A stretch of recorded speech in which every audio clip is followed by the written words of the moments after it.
fiscalizando y si lo encuentro, voy a encontrar a un deudor tributario, a alguien que no está cumpliendo con sus obligaciones tributarias. El acto de fiscalización, los actos de apercibimiento, los actos de requerimiento, ¿son válidos o no lo son?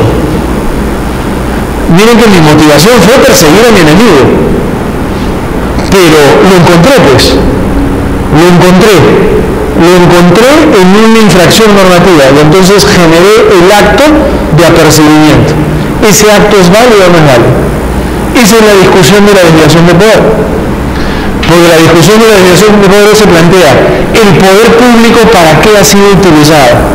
¿Para satisfacer una finalidad pública o para satisfacer más bien una finalidad personal del funcionario, encubierta y beneficiándose de una condición especial? También puede ser al revés, ¿no?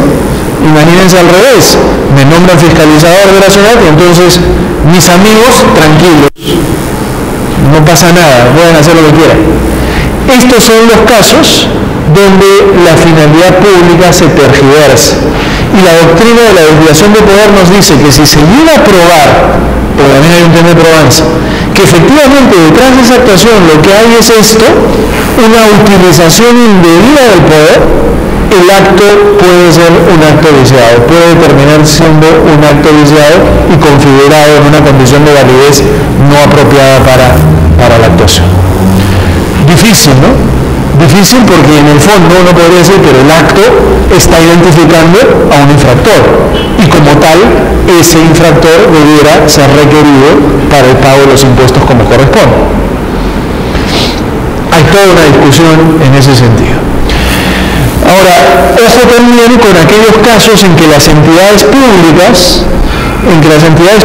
desarrollan actividades de finalidad pública, pero que no son las que les correspondan. Porque en esos casos también hay una vulneración al elemento primero, al elemento competencia.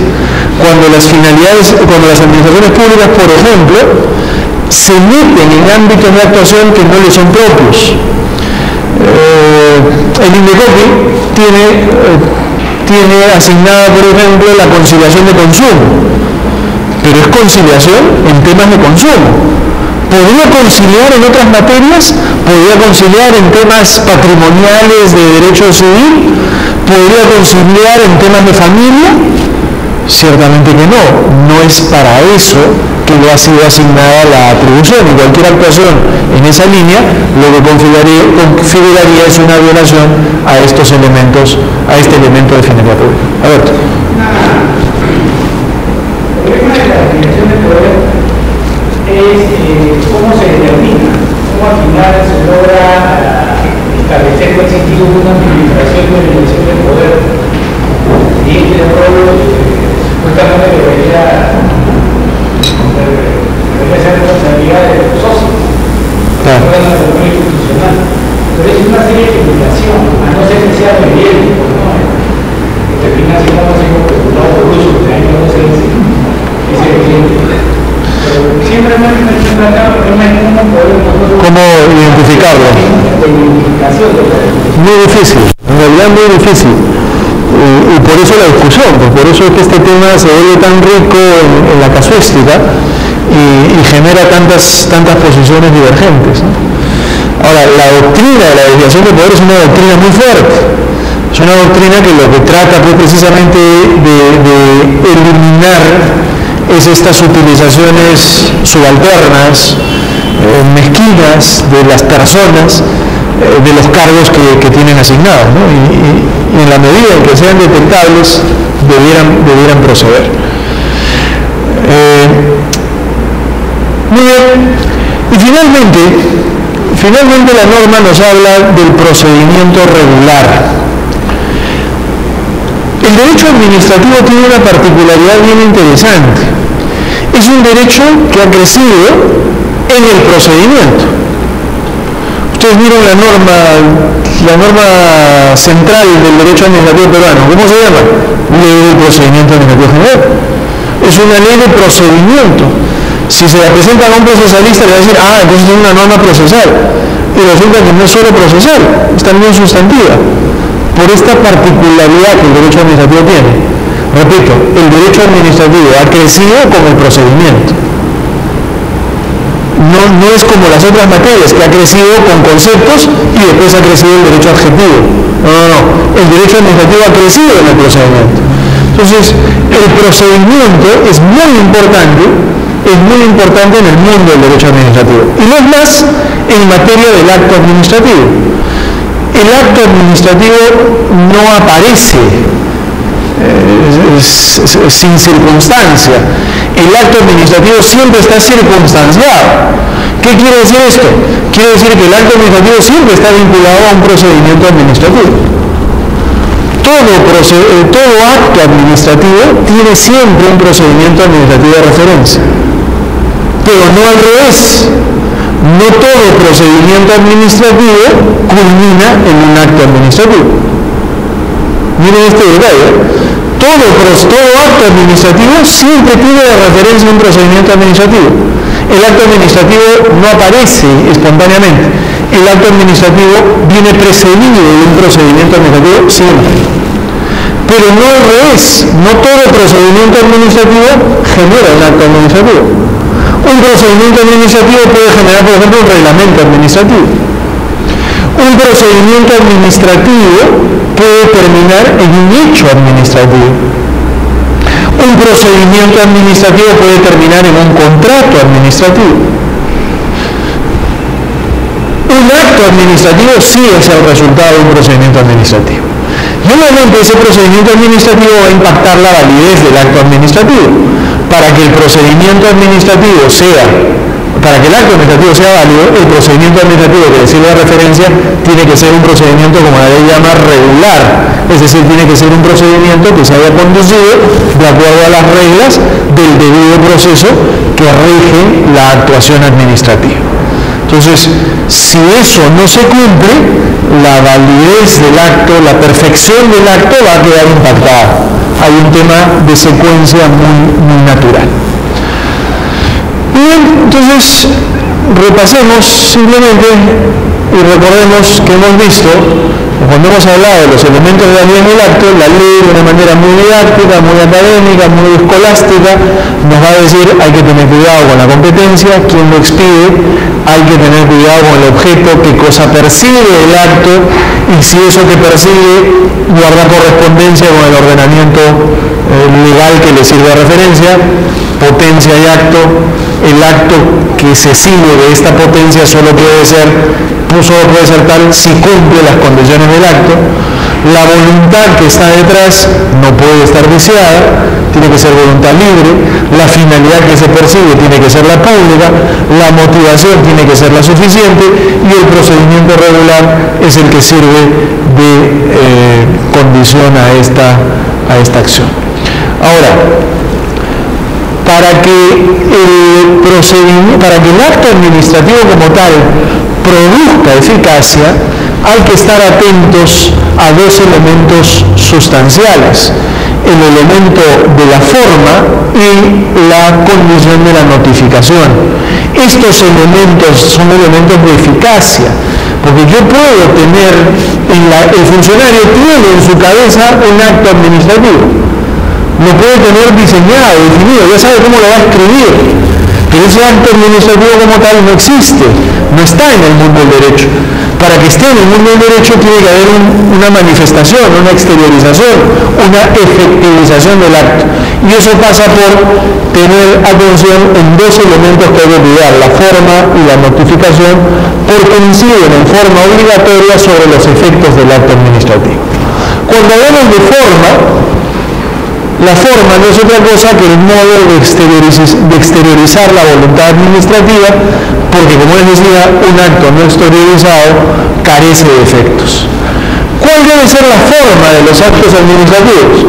Los actos administrativos se han quedado todavía un poco en la condición del escrito como necesario. O sea, el acto administrativo tiene que ser escrito, pero en realidad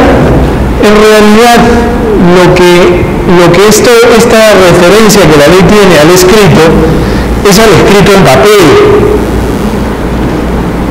Es el escrito, pero el escrito en papel. Esa es un poco la cultura que traemos, es un poco la cultura que arrastramos. Y entonces, si bien la ley con propiedad dice, no dice escrito en papel, dice escrito, ¿no? Pero la sensación que hay detrás de esto es el escrito en papel. Esa es la forma principal del acto, salvo que por la naturaleza el ordenamiento haya previsto otras formas. Estamos pensando, por ejemplo, en los silencios administrativos y en algunos casos, por ejemplo, los procedimientos de aprobación automática, donde el hecho administrativo se transforma en acto administrativo, como veremos más adelante.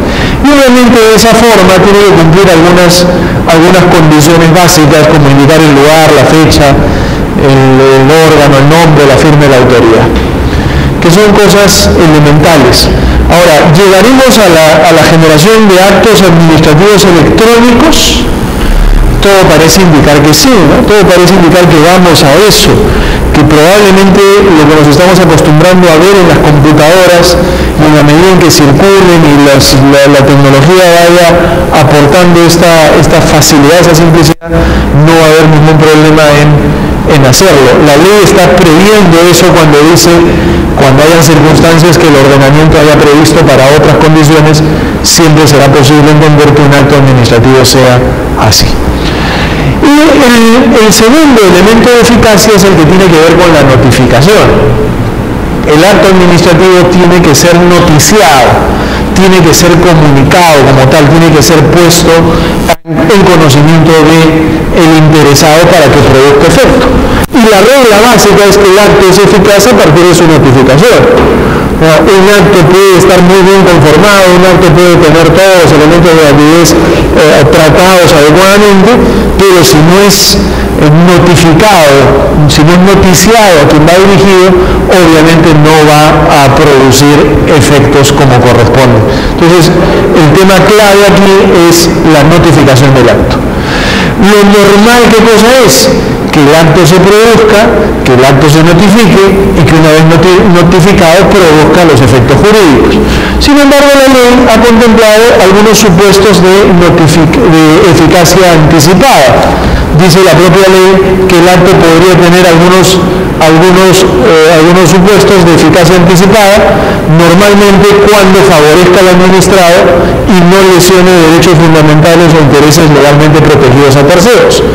Cuando el acto administrativo puede identificar una relación directa con el administrado que no tenga mayor incidencia en terceros y ese acto signifique otorgarle una condición de ventaja al particular, la ley dice entonces puede retrotraer los efectos de esa notificación incluso a supuestos anteriores a la generación del acto.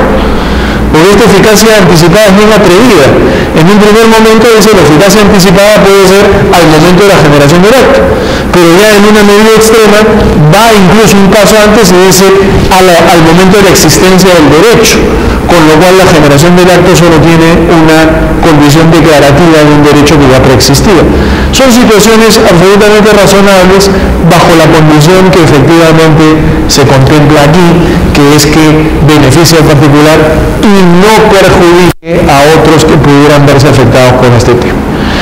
Cuando se trata de notificar, ustedes saben que la notificación por excelencia es la notificación personal, es decir, la que se hace en el domicilio del interesado. Esa notificación en el Perú tiene una serie de problemas e inconvenientes porque las personas no tienen claro cuál es su domicilio, ¿no? Y porque además la legislación civil no nos ayuda mucho al decir que uno puede tener varios domicilios, ¿no? En realidad lo que debería haber es claridad sobre que los varios domicilios son varios domicilios de distintas gestiones, pero todos debiéramos tener un domicilio oficial para notificaciones. Ese domicilio oficial para notificaciones debiera ser el domicilio que figura en nuestro documento nacional de identidad. Se ha hecho algo en ese sentido en algunos procedimientos administrativos.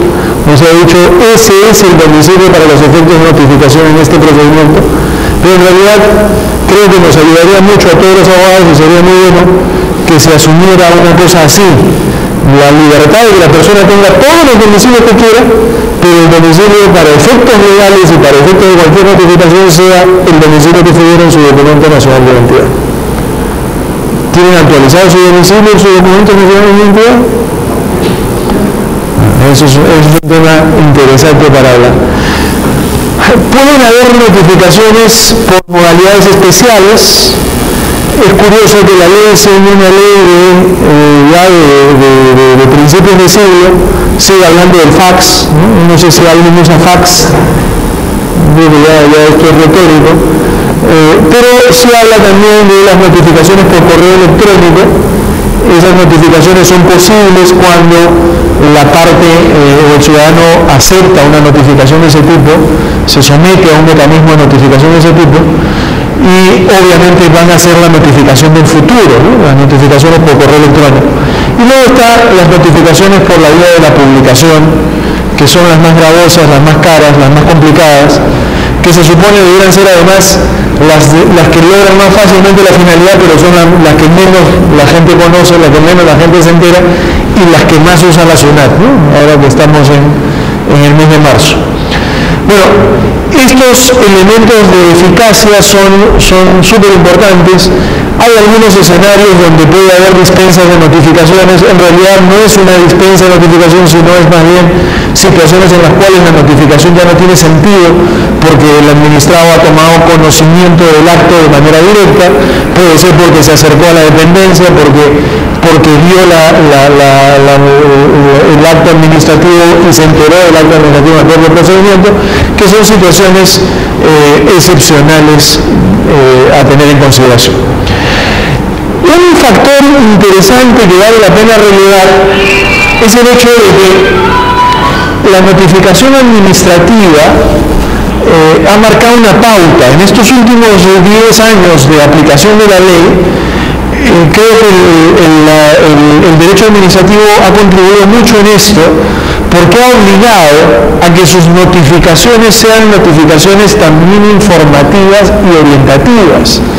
No ha sido solo la comunicación del acto, sino que además la ley le ha pedido al funcionario público, a las administraciones, que esas notificaciones sean informativas y orientativas, o sea, que se diga cuál es el acto, se identifique cuál es el procedimiento, se identifique a la autoridad que emite el acto, la dirección donde esa autoridad es ubicable, desde cuándo va a regir ese acto, y si el mismo agota o no agota la vía administrativa, los recursos que se pueden presentar y los plazos que hay para interponer los recursos. Esto en realidad es un aporte del mundo administrativo.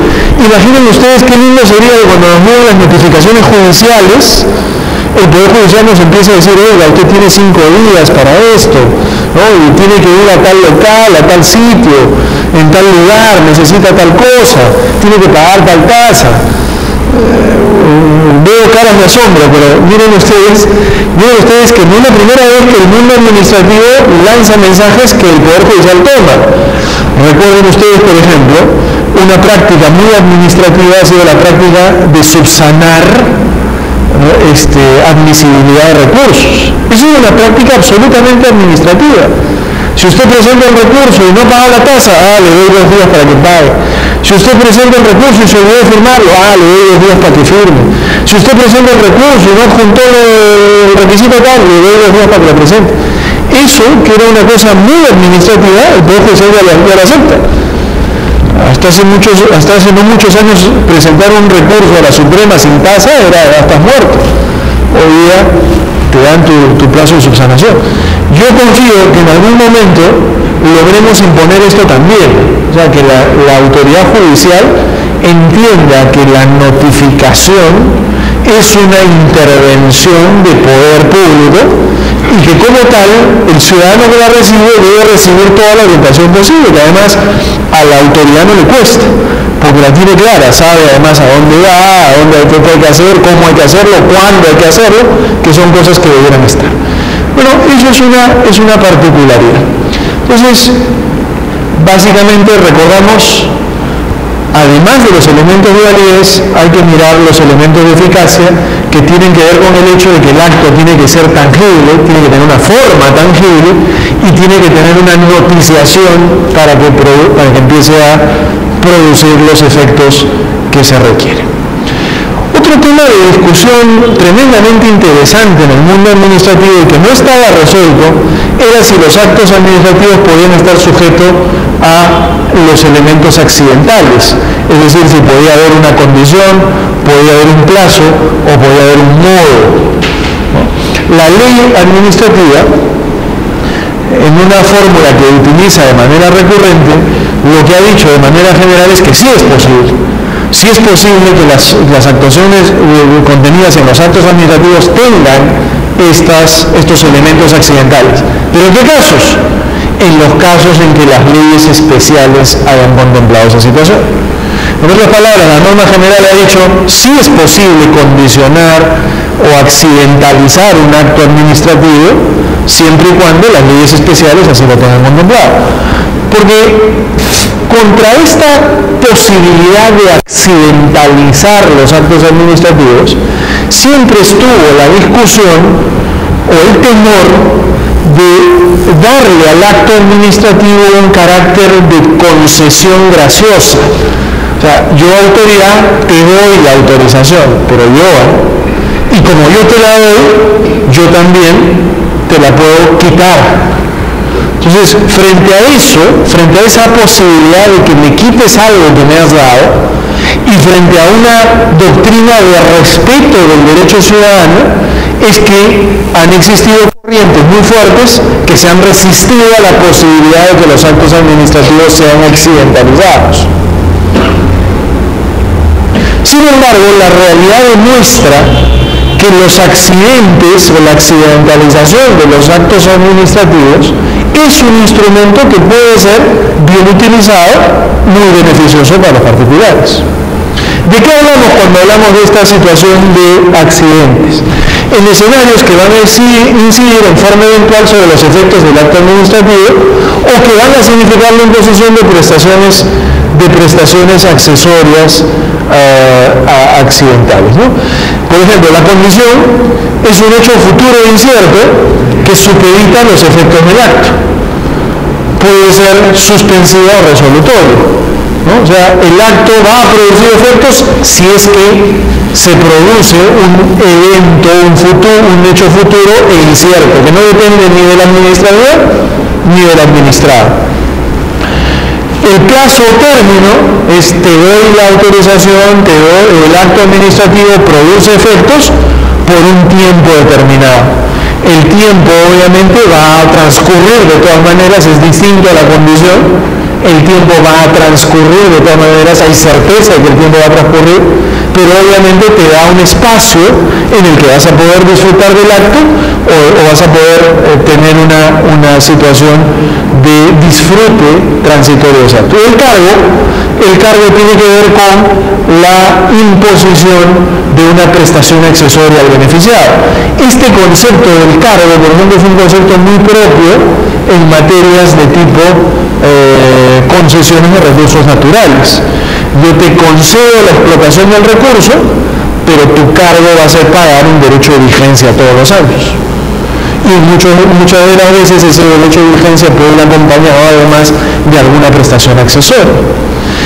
Visto en cosas sencillas, en cosas más cotidianas. Por ejemplo, ustedes han mirado la vía expresa, que tiene unos hermosos jardines.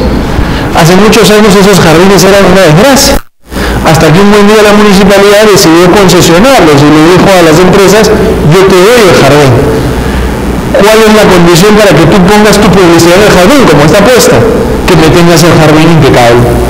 Entonces te doy algo condicionado, o mejor dicho, hablando con propiedad, cargado con una carga de prestación accesoria que tú tienes que cumplir. El día que no cumplas la prestación accesoria, yo retiro la concesión y te quito el jardín. Entonces, ¿los actos administrativos pueden estar sujetos a estas modalidades? Sí, pueden estar sujetos a estas modalidades, siempre que las leyes especiales lo contemplen, ¿no? Pueden ser muy útiles, repito, pueden ser formas de utilización muy útil dependiendo de los escenarios. En el tema urbanístico, por ejemplo, es muy posible que se usen estas cosas para dar licencias de funcionamiento en zonas de la ciudad que pueden estar próximas a sufrir modificaciones. O sea, por ejemplo, yo le puedo dar una licencia de funcionamiento a alguien con un carácter transitorio. Es decir, te voy a dar una licencia de funcionamiento por 5 años, porque en 5 años la zonificación va a variar. Entonces, úsala mientras puedas, pero cuando cambie la zonificación esto se acabó. Y bajo esas condiciones, quien use quien disfrute esta licencia, podrá hacer un uso económico transitorio, la actividad económica se podrá beneficiar, pero en el momento en que la autoridad requiera de la acción, obviamente podrá generar un retiro. Hemos tenido un caso muy interesante, seguramente lo deben haber escuchado, que inclusive estaba en prensa sobre esta materia, que no he conocido en detalle, por lo tanto lo que voy a decir es solo provocación para que ustedes lo revisen, pero me temo que tiene algo de esto.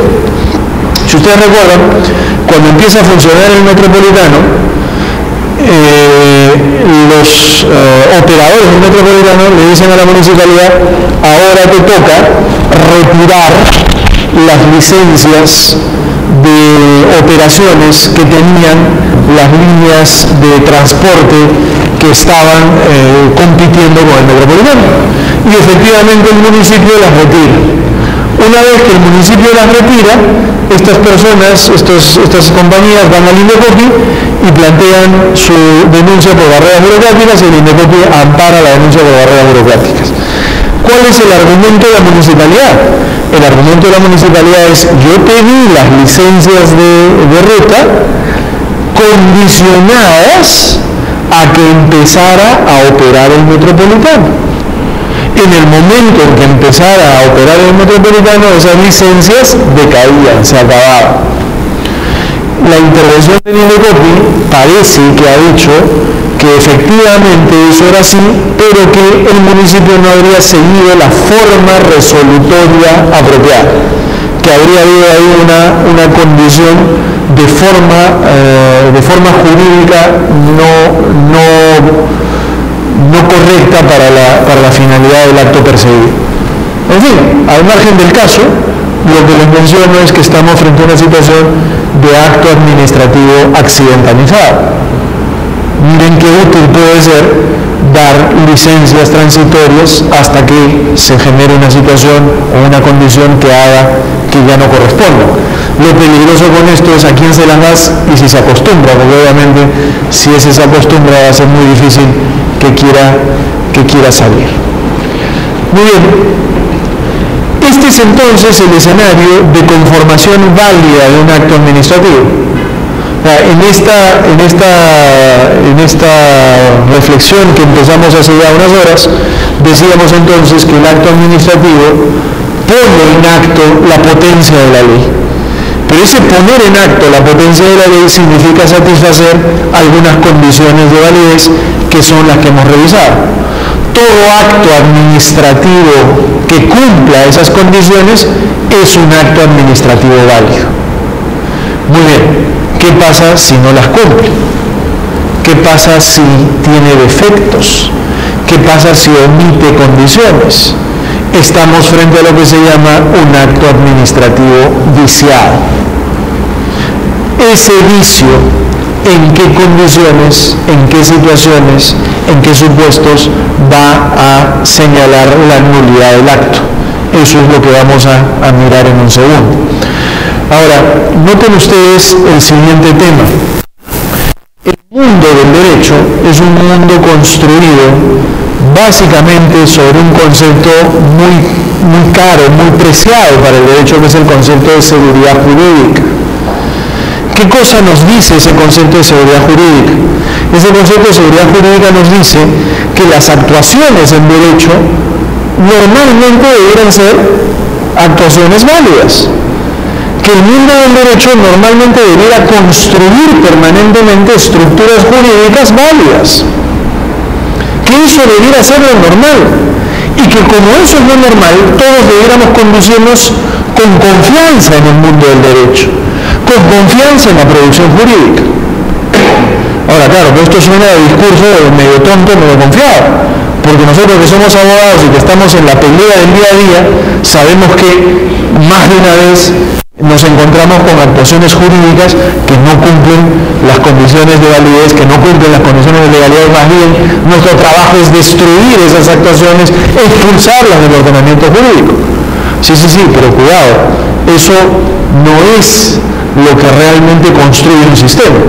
Lo que construye un sistema es la creencia en sus instituciones, en su producción, en su seguridad jurídica. Y precisamente la seguridad jurídica es la que nos obliga a interpretar siempre a favor. La primera aproximación de cualquier resolutor de derecho frente al cuestionamiento de una actuación jurídica tiene que ser una interpretación a favor de la conservación de la actuación. Entonces, claro, cuando nosotros vamos a plantearles, cuando nosotros vamos a demandarle a un juez, a un funcionario público, a quien sea, la nulidad de una actuación jurídica, siempre vamos perdiendo. Siempre vamos perdiendo por un tema de interpretación, simplemente. El intérprete tiene que hacer su primer intento de interpretación por la conservación del acto. Y solo cuando eso ya no es posible, entrará la discusión de la validez o invalidez.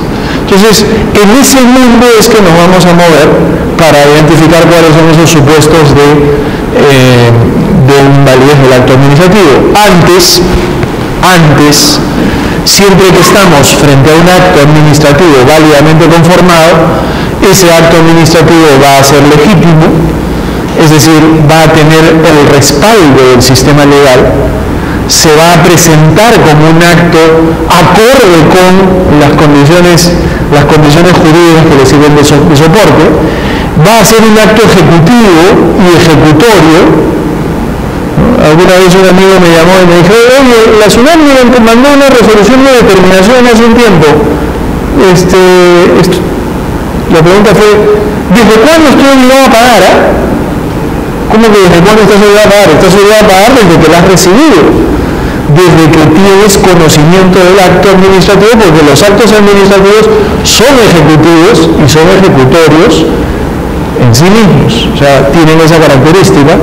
Son actos que gozan de estabilidad, es decir, no debieran alterarse, y son siempre actos impugnables. Estas son condiciones de tipo teórico que uno tiene que tener a la vista cuando está frente al acto administrativo. Esto también es pura teoría. Hay distintos tipos de actos administrativos. Puede haber actos decisorios, no decisorios, resolutorios, de trámite, favorables, de gravamen, constitutivos, declarativos, colegiales, monocráticos, instantáneos, de tracto sucesivo, independientes, dependientes, originarios, confirmatorios. O sea, la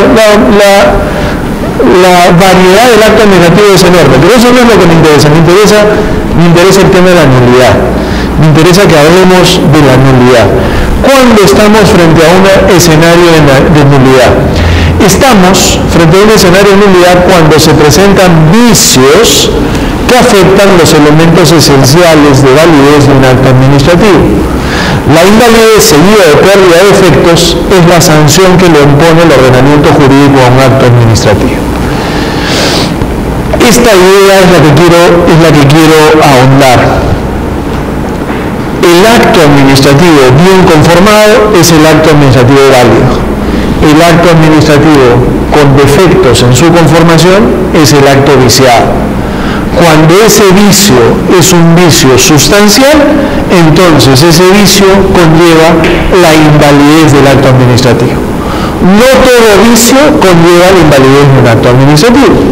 Pueden haber vicios menores que sean subsanables. Pueden haber vicios menores que sean intrascendentes. Hay vicios que por su complejidad, por su gravedad, conllevan necesariamente la invalidez del acto administrativo. ¿Cómo saber cuándo estoy frente a un vicio menor o cómo saber cuándo estoy frente a un vicio mayor? Nuestro sistema no ha establecido una categorización no nos ha dicho estos vicios son vicios muy graves, estos vicios son vicios graves, estos vicios son vicios leves, estos vicios son vicios muy leves.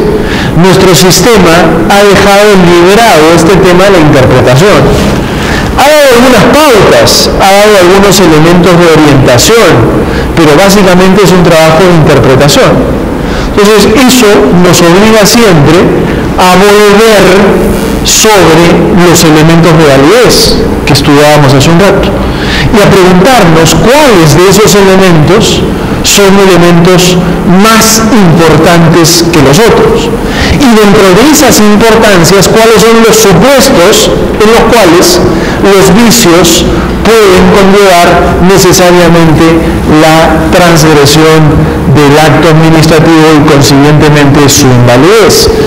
La invalidez obviamente es seguida de la pérdida de los efectos jurídicos. En este caso, la labor del intérprete va a ser una labor sumamente importante, sumamente sustancial. Volvamos otra vez sobre este tema y hagamos el ejercicio. Si estos son los elementos del acto administrativo, y tuviéramos que preguntarnos cuáles son más importantes que otros, esta siempre es una pregunta relativa y difícil de interpretación. ¿Cuáles son más importantes que otros? Por ejemplo, el elemento de competencia es un elemento central. Si no hay competencia satisfecha, difícilmente uno podría decir que el acto administrativo puede seguir siendo válido. El elemento objeto contenido, hemos dicho que es un elemento de control de la legalidad de este factor potencia-acto que tiene que estar en sintonía. Pero el elemento objeto contenido puede tener algunos matices. Por ejemplo, recuerdan cuando conversábamos que se requiere precisión. De repente un objeto impreciso puede ser precisado. De repente un objeto incierto puede ser aclarado. Muy bien, en la medida en que una incertidumbre se aclare, podríamos decir que ahí puede haber algo que mantenga el acto administrativo, pero si finalmente lo que se decide es contrario al ordenamiento jurídico, obviamente aquí no habrá mucho que discutir. En materia de voluntad, en materia del elemento de voluntad y lo que significa para la puridad de la declaración, podríamos admitir un acto administrativo donde la voluntad es errónea, donde la voluntad es dolosa, donde la voluntad está condicionada por violencia, difícilmente. Finalidad pública, ya conversábamos de la desviación de poder, ¿no? Por ejemplo, cuando la finalidad es manipulada, ahí todavía cabe la discusión, se la planteamos hace un rato, inclusive Alberto nos hizo ver lo difícil que podía ser hablar de desviación de poder cuando finalmente el acto realiza la legalidad del comportamiento. Entonces aquí podría haber alguna situación a pensar. Cuando hablamos de motivación, la motivación siempre tiene que ser la suficiente, pero ¿qué pasa si es insuficiente? ¿Qué pasa si no es muy clara? ¿Podría ser aclarada? ¿Podría ser corregida? De repente sí. Y de la misma manera, cuando hablamos del procedimiento regular, el procedimiento es toda una dinámica, una sucesión de actos que podrían tener a su vez una serie de imperfecciones. En el procedimiento siempre pueden haber imperfecciones, pero hay imperfecciones que pueden subsanarse y hay otras que no. Si hubiera alguna subsanable, podríamos, sobre la base de este escenario, hablar de algún escenario de corrección del acto administrativo que permita hacer un esfuerzo por la interpretación válida de ese acto administrativo. Pareciera que sí. Y entonces, claro, si yo comparo la motivación, el procedimiento regular, algún aspecto del objeto con la competencia, me queda clarísimo que la competencia es un elemento mucho más fuerte, mucho más esencial. Y que cualquier vicio en la competencia podría ser ya causal de invalidez de un acto administrativo. En cambio, no cualquier vicio en el procedimiento, no cualquier vicio en la motivación o inclusive en la finalidad debería conllevar necesariamente la invalidez del acto administrativo. Les estoy dando una mala noticia. ¿Cuál es esa mala noticia? Aquí el tema es interpretar, porque no hay una receta. No hay una receta. Ahora, repito, nuestra norma ha orientado en algo esa interpretación porque ha dicho en uno de sus artículos que no todo acto administrativo es necesariamente nulo o inválido. Ha dicho que hay casos en los que puede prevalecer la conservación del acto siempre que la autoridad emisora enmiende ese acto administrativo, lo corrija. Por ejemplo, si era impreciso, lo precise. Si la motivación era insuficiente, la complete. Si el procedimiento ha sido afectado por vicios que no son sustanciales, se entienda que no son sustanciales y se acepte que el resultado es el resultado del acto. Otra vez, la interpretación es pro sistema jurídico. Siempre la interpretación tiene que ser a favor del acto y de la conservación de ese acto administrativo. Con ese esquema y con esa lectura, la pregunta es cuáles son los supuestos de nulidad del acto administrativo. Y ahí la ley del procedimiento administrativo habla de 4 escenarios de nulidad, de 4 casos en los cuales el acto administrativo es nulo. En realidad hubiera bastado solo la primera condición, pero la ley se ha cuidado, creo yo, otra vez con propósitos didácticos, de señalar 4 escenarios de nulidad del acto administrativo. El primero de ellos es el único que en mi criterio deberá prevalecer, porque en realidad los engloba a todos. ¿Cuándo es nulo un acto administrativo? Cuando contraviene la Constitución, las leyes o las normas reglamentarias. En otras palabras, cuando es contrario al ordenamiento jurídico. Y aquí otra vez toda la remisión al tema de fuentes, ¿no? Toda la remisión al tema de fuentes del derecho administrativo, Constitución, ley y reglamento. En el mundo administrativo, Constitución, ley y reglamento es una cosa clave para interpretar cuándo un acto administrativo está viciado y ese vicio conlleva su nulidad. El segundo supuesto que la ley contempla es lo que ha llamado la omisión o defecto de los requisitos de validez. Pero ¿dónde están los requisitos de validez? Los requisitos de validez están en una ley. Por lo tanto, omitir lo que dice la ley o contravenir lo que dice la ley es exactamente lo mismo que lo primero. O sea, contravenir la ley en los elementos de validez. Ahora, la mención obedece a que hay que tener presente los elementos de validez. Y uno de esos elementos de validez, el elemento objeto, nos lleva al control de legalidad. El elemento objeto nos lleva al control de legalidad. Entonces, estos dos elementos de nulidad que la ley toca son elementos que están directamente vinculados. Son elementos que se retroalimentan. Muy bien, tercer supuesto. Los actos expresos o fictos por los que se adquiere derechos cuando no se cumplen con los requisitos o trámites esenciales para su adquisición. Se está refiriendo de manera expresa, innecesaria, pero expresa, a aquellos supuestos en los cuales un acto administrativo expreso o obtenido por los mecanismos de simplificación administrativa, llámese aprobación automática o silencio administrativo, son actos por los que se adquiere derechos que no se tienen. Actos por los que se adquiere derechos contrarios a la ley. Esto es una muy mala noticia, pésima noticia, para todos los que entendieron que los silencios administrativos era una forma de sacarse de encima a la administración pública. Aquí en el Perú somos muy peculiares en muchas cosas. Una de las cosas peculiares es cómo hemos entendido toda la doctrina de los silencios administrativos. Hay mucho colega que ha entendido que el silencio administrativo es una especie de apuesta. Yo le lanzo a la administración un pedido ilegal, que sé que es absolutamente ilegal, pero si la administración no se pronuncia en 30 días y hay silencio administrativo, entonces ya me concedió lo que le pedí. Y en efecto sí me lo concedió. En efecto sí se produjo un acto administrativo, pero eso es un acto administrativo nulo, como lo sería si igual me concediera un pronunciamiento expreso. No sé si me dejo entender en esto es muy importante y creo que cada vez más está calando este concepto. Si Si la ley dice que solo puedo construir 3 pisos y viene un funcionario municipal y me da por escrito mi licencia de construcción con 5 pisos, pregunta, ¿tengo licencia de construcción? ¿Tengo un acto administrativo que me autoriza a construir 5 pisos? Respuesta sí, tienes un acto administrativo. ¿Pero cuál es el valor jurídico de ese acto administrativo? Es un acto administrativo nulo, porque está pronunciándose contra lo que la ley dice. Muy bien, eso es si el acto es expreso. ¿Y si es por silencio administrativo? Es igualito, es exactamente lo mismo. También tengo un acto administrativo por silencio administrativo, pero es un acto administrativo nulo. ¿Y cómo se declara eso? Eso es otra historia. ¿Qué consecuencias surgen si se ejecuta el acto?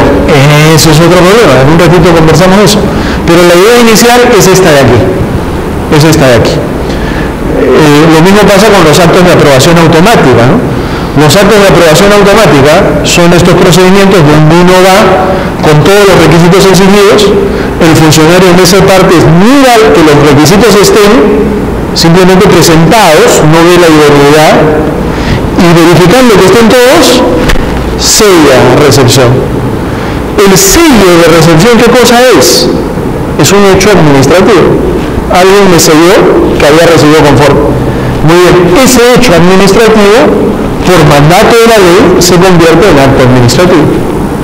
Y es un acto administrativo de aprobación. Y efectivamente la actividad, el pedido, lo que fuera, está aprobado. Pero si la aprobación es contraria a la ley, está aprobada con un acto administrativo nulo. Y finalmente la cuarta fórmula, que es para mí la más rica, y quizás la única que realmente tiene razón de estar, porque si se dan cuenta las 3 anteriores son lo mismo, son infringir el marco legal, falta de correspondencia entre potencia y acto. La cuarta forma habla de los actos constitutivos de infracción penal o los dictados como consecuencia de la misma. El concepto es absolutamente claro.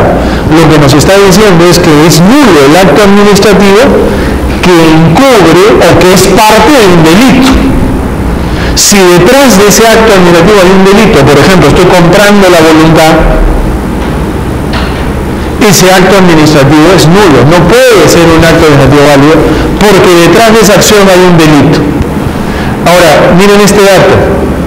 ¿Qué requiero como condición previa para que esa nulidad del acto administrativo sea tal? Es decir, ¿qué me permite como condición previa decir que el acto administrativo sea nulo? Que determine que hay una infracción penal, en otras palabras, que hay un delito. O sea, esto es una declaración condicionada. El acto administrativo es nulo si es que hay delito. Si es que hay delito, entonces el acto administrativo es nulo. ¿Ya ven a dónde voy? ¿Quién debe declarar la nulidad de ese acto administrativo? Yo sostengo que quien debe declarar la nulidad de ese acto administrativo es el juez penal, como parte accesoria a su sentencia. Y que en este caso, la declaración de nulidad de ese acto administrativo no está sujeta a los plazos, que vamos a ver en un segundo, que son los plazos para las declaraciones de las nulidades ordinarias, a las nulidades que se producen sin que exista una vulneración de derecho.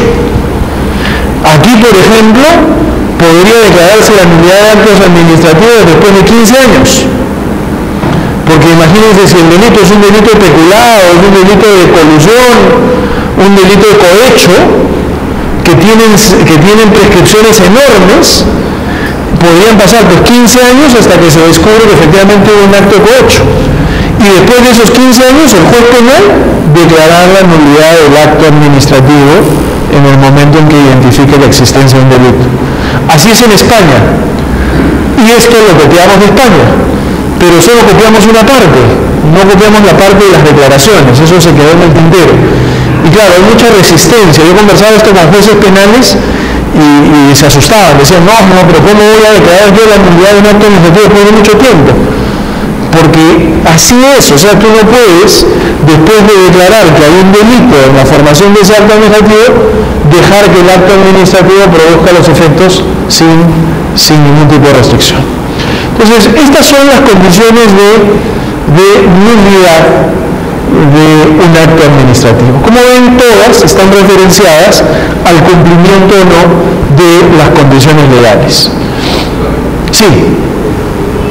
Cuando hablamos del silencio administrativo, nosotros pensamos que para romper el silencio administrativo debe cumplir los requisitos de la ley. ¿Cómo es este hecho de podemos interpretar, por ejemplo, en algunos casos, en algunas instituciones, por ejemplo, en algunas actividades, el silencio administrativo, no hay silencio administrativo negativo, porque estamos ante un interés público. No pero el positivo ahí. Hay positivo, sí. Claro. Pero si cumple con los requisitos de legalidad, debería operar. No, porque en realidad el silencio administrativo es un remedio para la burocracia administrativa que debe ser usado con prudencia. No debe ser usado en todo. No debe ser usado en todo, debería ser usado selectivamente y dependiendo de la entidad y del tipo de procedimiento. Ahora, nuestra legislación en materia de silencio ha sido malísima, ¿no? Y siempre utilizada populistamente. O sea, es una cosa increíble. Los que tienen memoria, acuérdense. El primero en impulsar la ley de los silencios administrativos, ¿quién fue? Fujimori. Fujimori, en el año 2000 y no sé cuantitos, salió en un discurso el 28 de julio, todo su discurso del 28 de julio fue: vamos a hacer la gran reforma del Estado a través de los silencios administrativos, y el silencio negativo positivo va a ser el gran instrumento. Ahí está. ¿Quién volvió a tomar el tema de los silencios administrativos varios años después? Alan García II. Alan García también salió a decir el silencio administrativo, la reforma del Estado. ¿Y quién va a volver a tomar el tema? ¿De quién está camino hoy? ¿Se dan cuenta, no? El presidente también ya está con el tema de vamos a simplificar la administración, los trámites y demás. Pero el silencio administrativo hay que usarlo con mucho cuidado. El silencio administrativo no es la solución para los problemas de la administración pública. Los problemas de la administración pública se solucionan profesionalizando la administración, desburocratizando, pagando mejores sueldos, organizando mejor el aparato estatal. Pero pretender que todo lo vamos a solucionar con silencio administrativo es un error. Y entonces vienen esos problemas, pues, ¿a qué le ponemos silencio positivo? ¿A qué le ponemos negativo? Y se arman unas discusiones enormes, ¿no? Algunas cosas, por ejemplo, como el tema de casinos está fuera, y uno dice, ¿por qué eso está fuera? Y la explicación que te dan todos es que detrás de eso hubo un movimiento de presión de gente interesada, dijo, esto fuera. ¿Y por qué otras cosas están dentro? Por ejemplo, ¿por qué hay silencio administrativo positivo en construcción? Porque las municipalidades eran muy lentas y muy corruptas y demás. Ah, ya, perfecto. Entonces, el silencio administrativo positivo y mira cómo están construyendo.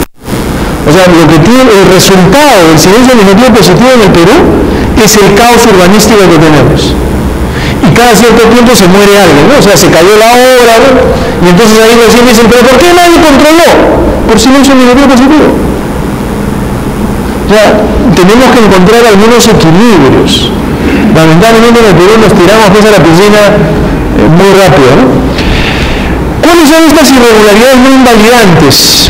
Ya de alguna manera hemos hablado hace un rato, son estas que tienen que ver con cuando el contenido es impreciso e incongruente, cuando la motivación es insuficiente, cuando hay infracción a las formalidades no esenciales del procedimiento, o el tema finalístico, ¿no? Cuando las omisiones no sean sustanciales y el resultado del acto sea finalmente el mismo.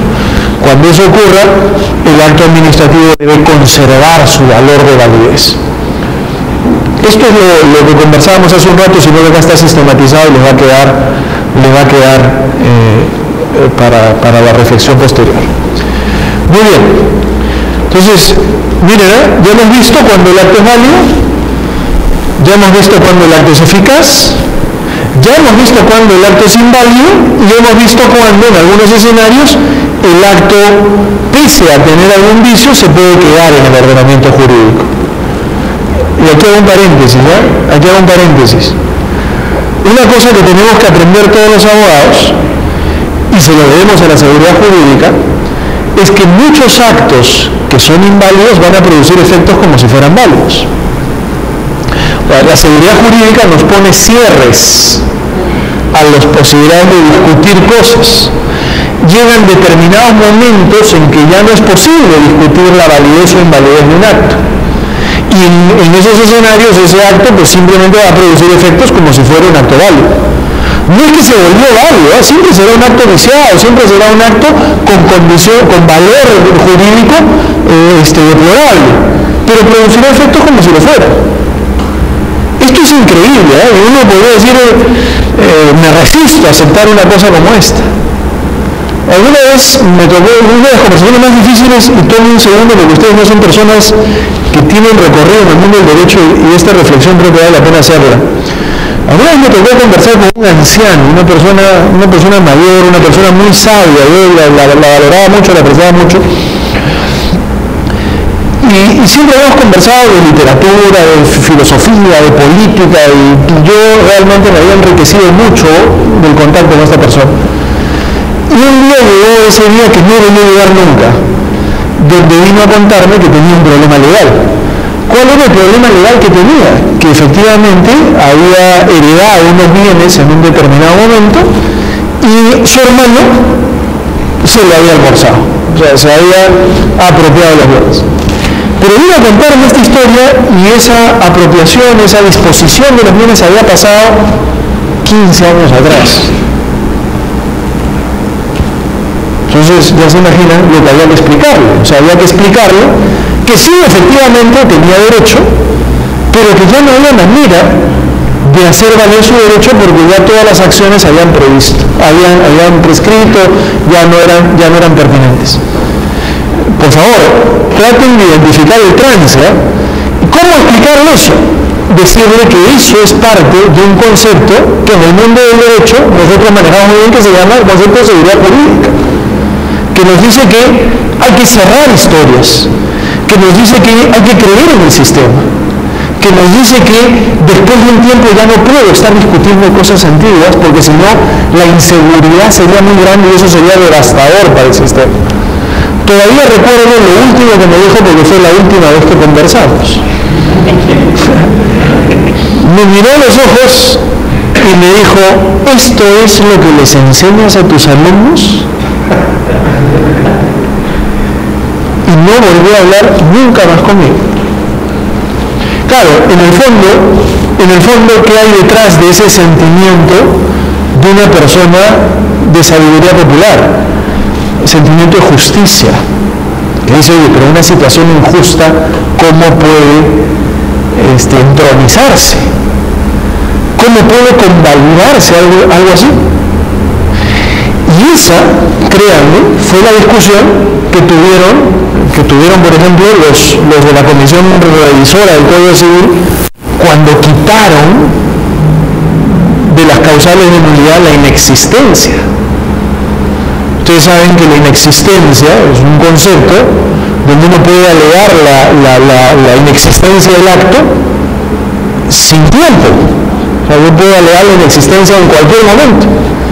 La inexistencia estaba contemplada como una de las causales de afectación de los efectos del acto jurídico en el Perú, y la Comisión Revisora lo quitó y dijo, no, dejemos todo en nulidad, y la nulidad tiene plazo de prescripción, 10 años. Después de 10 años ya no hay nada que hacer. ¿Y por qué lo hicieron? Tenían sus razones. Dijeron, si nosotros dejamos inexistencia y nulidad, ¿qué cosa va a pasar? Va a pasar que cuando alguien que debió conducirse por nulidad se le pasó el plazo, ¿qué cosa va a hacer? Va a canalizar todo por inexistencia. Con lo cual, miren la inseguridad jurídica, o sea, nunca se van a acabar las cosas, siempre va a haber alguien que en cualquier momento pueda. Esto lo podemos entender nosotros. Esto lo podemos defender nosotros que somos defensores del sistema, cultores del sistema y que entendemos cómo funciona la seguridad jurídica. Pero la seguridad jurídica en realidad, después de esta experiencia, y lo digo en confianza, es pues tragarnos un poquito de injusticia, ¿no? En busca de otro concepto, que es otro concepto mayor, el concepto de estabilidad. Sí. Una consulta, teniendo en cuenta los posibles supuestos de nulidad del acto administrativo, si tomamos como causal la motivación, yo podría decir, por ejemplo, en el supuesto de contrataciones simultáneas como la resolución del Ministerio Interior, que aparece en un artículo número 2, contratar a la empresa israelí para la consultoría tal, que digamos que puede decir ese acto es válido, pero existe o es nulo parcialmente, entonces declarar parcialmente nulo un acto administrativo, y en todo caso, si existiera esa impugnación, yo necesariamente requeriría conocer previamente del emisor del acto el pronunciamiento. Sí. Si fuera el caso del máximo del colegiado, de la máxima autoridad administrativa, igual requeriría un procedimiento de reevaluación del acto administrativo para que, sustentado se emita un nuevo acto. Sí. A ver, otra vez, por la lógica de conservación, y la norma tiene una serie de artículos en esa línea, la nulidad, si ya hay que declararla, debiera afectar lo menos posible al acto. Incluso hay que hacer el intento de conservarlo por partes. Esa es la primera idea. O sea, si yo puedo salvar una parte del acto, aunque sea esa, hay que salvarla. Y dos, en el tema ya de proceso, cuando tú enfrentas la nulidad de un acto administrativo, tendrás que enfrentarla en la instancia donde esa nulidad se haya producido. Si se produjo en primera instancia, tendrás que recurrir a la instancia superior. Si se produjo en la instancia superior y cabe y es posible todavía una recurrencia a una tercera instancia, tendrás que hacerlo. O sea, la lógica es bien simple, habrá que recurrir donde haya que recurrir, donde recurrir sea posible. Ahora vamos a ver dónde es posible y dónde no. Cuando eso se agote, cuando ya no sea posible recurrir, entonces se abrirá la vía de reclamación judicial, de controversia judicial. Eso vamos a verlo rapidito, vamos a ordenarlo rápidamente. Pero para poder ordenarlo rápidamente, necesito que en este momento se ubiquen en el concepto del acto administrativo que hemos estado manejando hasta ahora. Hemos dicho, ese acto administrativo afecta a un particular determinado. Ese acto administrativo modifica, altera, cambia, transforma la esfera de derechos y obligaciones de un particular determinado. Pero la intervención del acto administrativo es una intervención de interés público. El acto administrativo es un acto de interés público, es un acto de derecho público. Entonces, no hay que perder la otra cara de la medalla. Por ejemplo, si yo le doy una pensión de jubilación a alguien que no tiene derecho para él, porque evalué mal, porque me equivoqué, porque apliqué norma derogada, por lo que fuera. Pregunta, ¿ese acto administrativo estará agraviando al particular? Respuesta, no. El particular se está beneficiando. Es más, pasará por caja a cobrar al mes siguiente. Pero ese acto administrativo estará agraviando algo al interés público. Entonces, cuidado, ¿no? Aquí siempre hay un equilibrio entre estas dos condiciones, el interés particular y el interés público. El acto administrativo no puede nunca dejarse de lado no me sale la palabra, el acto administrativo no puede desvincularse del carácter de interés público que siempre conlleva. Entonces, cuidado con eso. La primera vía de cuestionamiento de nulidad de un acto administrativo, de buscar la declaración de un acto administrativo, es la que corresponde al agraviado. Es decir, cuando el particular es agraviado, cuando yo me veo afectado con un acto administrativo. Tenía derecho a que me dieran una licencia de construcción, no me la dieron. Tenía derecho a mi licencia de conducir, no me lo dieron. Tenía derecho a que me calcularan o me recalcularan el pago del impuesto, no me lo recalcularon. Tenía derecho a mantener la concesión porque yo pagué el derecho de vigencia de manera permanente y me la cancelaron. cualquier actuación de la administración que me agravie, entonces yo puedo obviamente plantear los mecanismos de corrección. Esos mecanismos de corrección son los que corresponden al agraviado, al particular agraviado con el acto administrativo. ¿Quién puede accionar en contra de ese acto administrativo? Solo el particular. ¿Cómo puede hacerlo? A través de los recursos, y ahí lo que conversábamos hace un momento. Si estoy en vía de plantear un recurso de apelación, será el recurso de apelación. Si lo que me toca es un recurso de revisión, será el recurso de revisión. Si no cabe el recurso de revisión, será pues el de apelación solamente, el que corresponda hasta agotar la vía administrativa. ¿Qué plazo tengo para plantear esos recursos? La ley habla de un plazo general de 15 días. Cuidado con esto porque hay un montón de leyes especiales que tienen sus propios plazos. Me atrevería a decir que ya casi el plazo de 15 días no existe. Y cada administración pone los plazos que le da la gana, 3 días, 5 días, 7 días. Cuando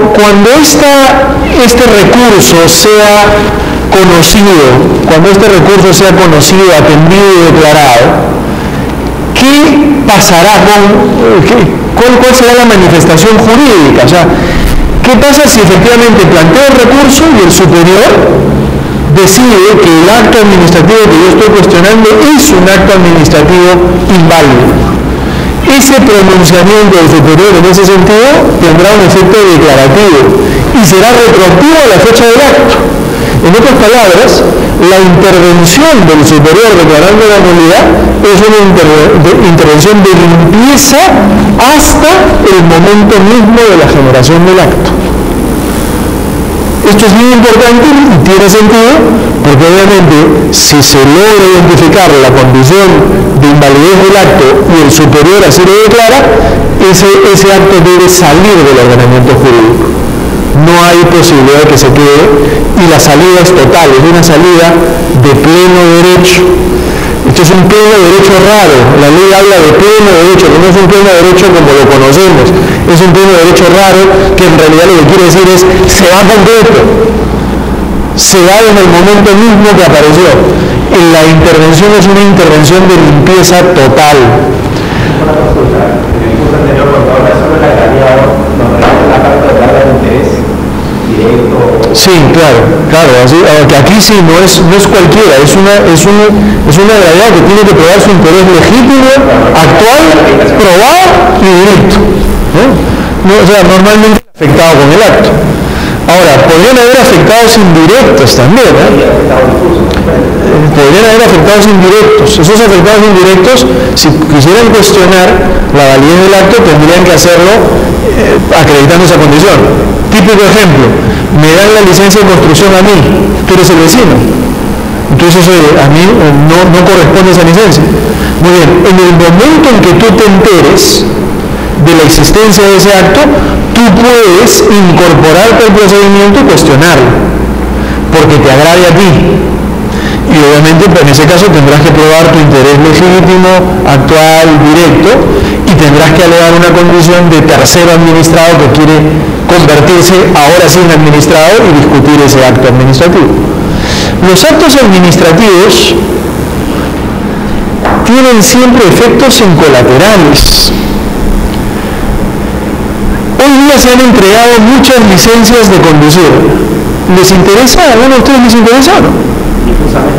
A mí me interesa y a todos nos interesa, porque no sabemos qué sujeto habrá sido autorizado para conducir un vehículo. Y claro, mientras no me lo cruce en la calle, tranquilo, pero si me lo cruzo y me mata a mí o mata a alguien de mi familia, claro que me va a interesar. Por eso iba la pregunta, ¿sabes si existen márgenes o procesamientos que no se hayan orientado? En estos casos, en el caso del recurso, la intervención tiene que ser probando el interés directo.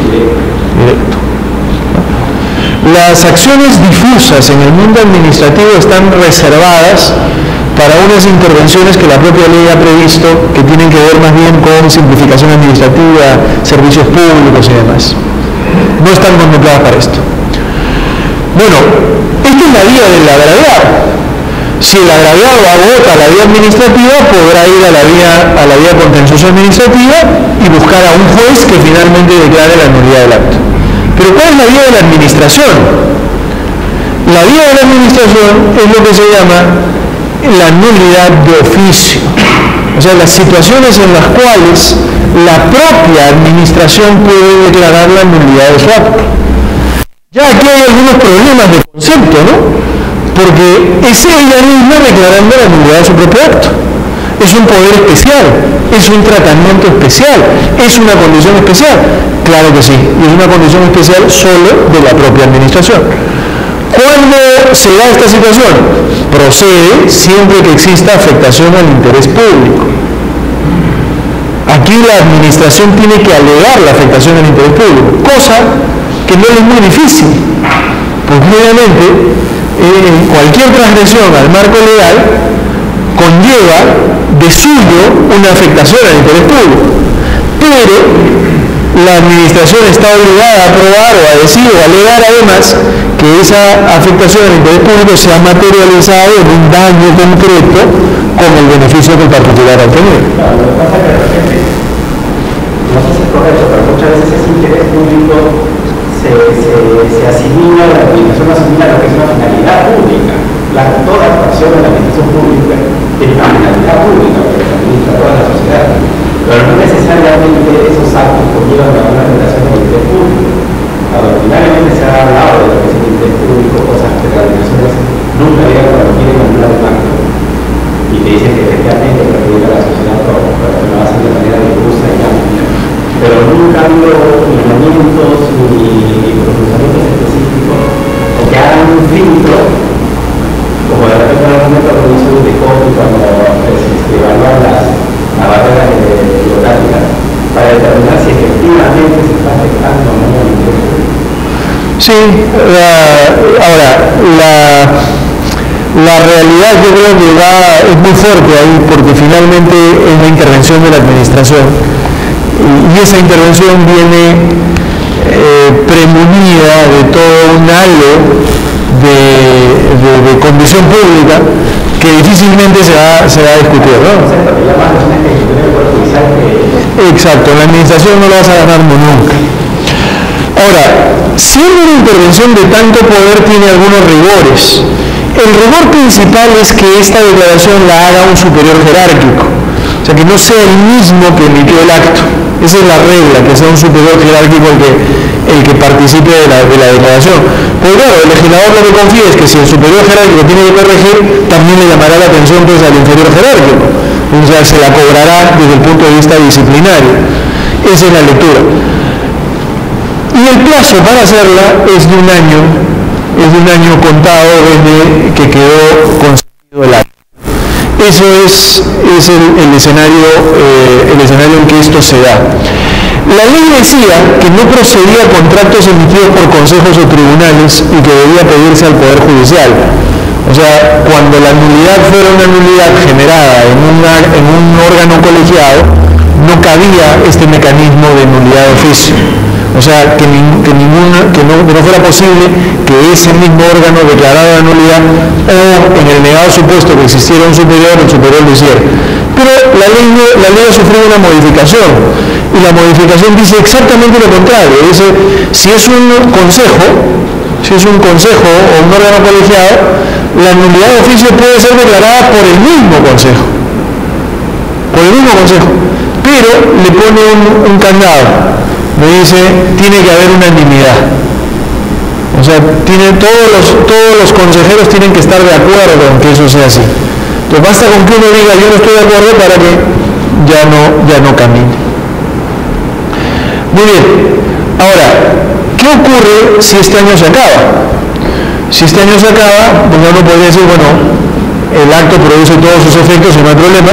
Sin embargo, la ley le da una condición adicional a la administración. Le dice, tú tienes 2 años más para accionar ante el Poder Judicial. O sea, 2 años más, ya no para que tú declares, miren que hay una pérdida de la facultad, o sea, ya no te toca a ti declarar, sino que vas a ir al Poder Judicial a pedirle que el Poder Judicial declare. Y tienes 2 años para plantear la acción, ¿no? El proceso es un proceso contencioso.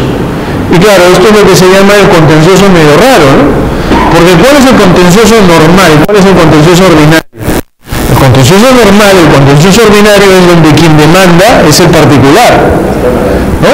Y la demandada es la administración y lo que se demanda es la nulidad de una actuación administrativa. Aquí estamos en un contencioso medio raro, porque la que demanda es la administración. ¿Quién demanda? La nulidad de su propio acto. ¿Quién tiene que salir al frente de ese acto para que haya contradictorio?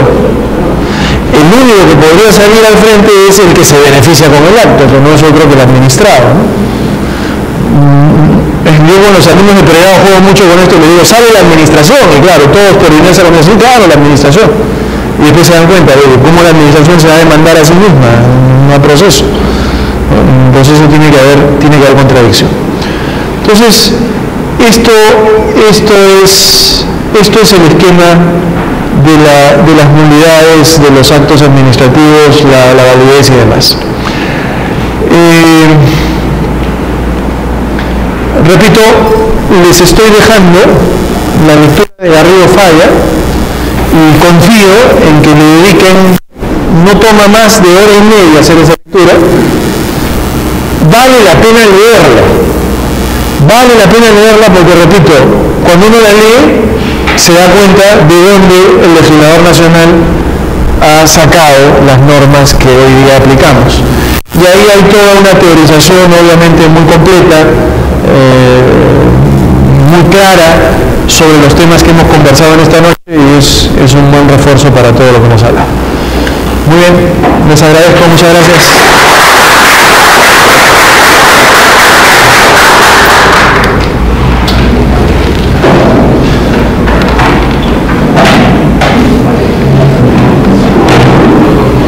Alberto, gracias por invitarme. Hola, ¿cómo estás, Mario? ¿Cómo te va? Bien, presente. ¿Qué se te vida? Aquí hablando. Cuídate. Sí, lo digo. La lectura se las he dejado en el material, la van a tener ahí colgada. El libro es el Tratado de Derecho Administrativo de Fernando Garrido Falla. Hola, mi señor, ¿cómo estás? Igual, hombre, ¿cómo andas? Cumplió los requisitos ahora, tú también necesitas esto. ¿Pero hay que renovarlo cada cierto tiempo o nunca habías hecho curso? Tú le sabes, pero... Ya, no te pasar por el lado. Siempre te estás mejor. Además siempre es interesante, no se reprende. No, sí, venir a clase siempre te da una oportunidad de pensar algo. Por más malo que sea el profesor, algo puede decir.